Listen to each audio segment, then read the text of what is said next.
सुप्रभात बच्चों।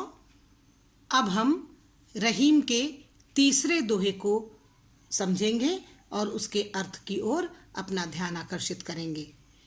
रहीम जी का तीसरा दोहा है, एकै साधे सब सधै, सब साधे सब जाए, रहीमन मूल ही सींच बो, फूले फले अधाय। अब शब्दार्थ की ओर ध्यान दीजिए बच्चों। साधे यानी साधने पर, सधे यानी सध जाते हैं, जाए यानी नष्ट हो जाते हैं, मूल ही मतलब जड़ को, सिंचिबो का अर्थ होता है सींचने से, फूले का अर्थ होता है फूलों से, फलय का अर्थ होता है फलों में, और अघाय का मतलब होता है तृप्त। तो इस प्रकार हमने शब्दार्थ देखे बच्चों। अब हम इस दोहे के अर्थ को समझेंगे। रहीम जी कहते हैं कि एक लक्ष्य की प्राप्ति कर लेने के बाद क्रम से हमें सभी लक्ष्य प्राप्त हो जाते हैं। एकै साधे सब सधै, सब साधे सब जाए। यदि हम मनुष्य का ध्यान केवल अपने एक ही लक्ष्य को प्राप्त करने के लिए होगा तो उस एक लक्ष्य की प्राप्ति के लिए वो जो भी मेहनत करेगा उस मेहनत से मुख्य लक्ष्य के साथ साथ सभी लक्ष्यों की प्राप्ति हो जाती है।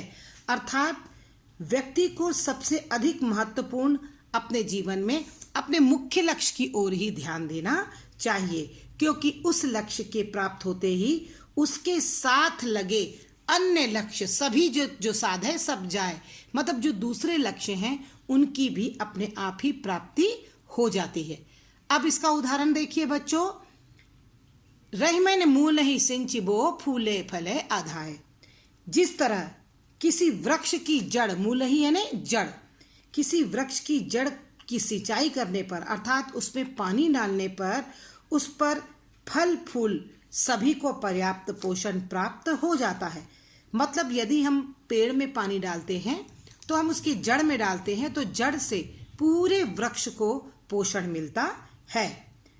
ठीक उसी तरह यदि हम अपने मूल लक्ष्य को प्राप्त करने के लिए पूरी कोशिश करते हैं तो उसके साथ साथ हमें अन्य लक्ष्यों की प्राप्ति भी हो जाती है।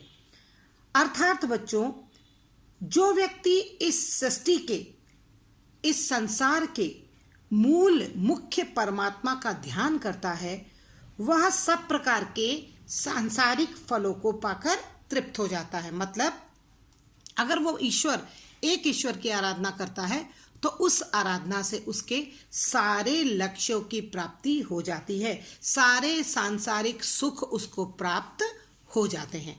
तो इस प्रकार बच्चों तृतीय दोहे का अर्थ मैंने अभी आपको समझाया। एकै साधे सब सधै, सब साधे सब जाए, रहीमन मूल ही सींचबो, फूले फले अधाय। धन्यवाद बच्चों।